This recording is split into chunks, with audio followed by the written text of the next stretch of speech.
Deep fake എന്ന് പറയുന്നൊരു ഒരു പദമുണ്ട്. അതായത് ഫേക്കായിട്ടുള്ള സാധനം എന്താണ് എന്ന് നമുക്കിനി ഈ എയുടെ കാലഘട്ടത്തിൽ തിരിച്ചറിയണ്ടേ, ഫേക്കായിട്ടുള്ള സാധനം.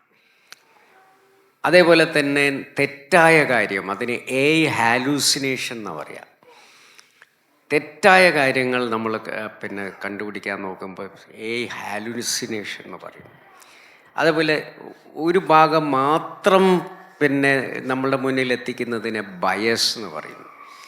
അപ്പോൾ ബയസ്, എ ഹാലൂസിനേഷൻ, ഇതൊക്കെ എന്താണെന്ന് അറിയണമെങ്കിൽ നമ്മുടെ കുട്ടികൾ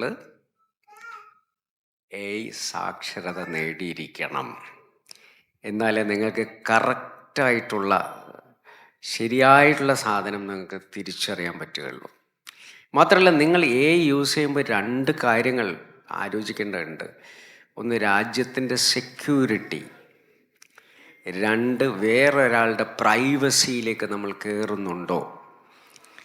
അപ്പം എത്തിക്കലായിട്ടുള്ള കാര്യങ്ങളും നിങ്ങൾ പഠിക്കണം. നിങ്ങൾ എ യൂസ് ചെയ്യുമ്പോൾ am I doing it in the right way എന്ന് നിങ്ങൾ പഠിക്കണം. അല്ലെങ്കിൽ എന്ത് സംഭവിക്കും?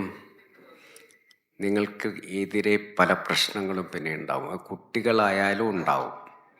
അപ്പോൾ കുട്ടികൾ പോലും ആർട്ടിഫിഷ്യൽ ഇൻ്റലിജൻസ് യൂസ് ചെയ്യുമ്പം വെദർ ഇറ്റ് ഈസ്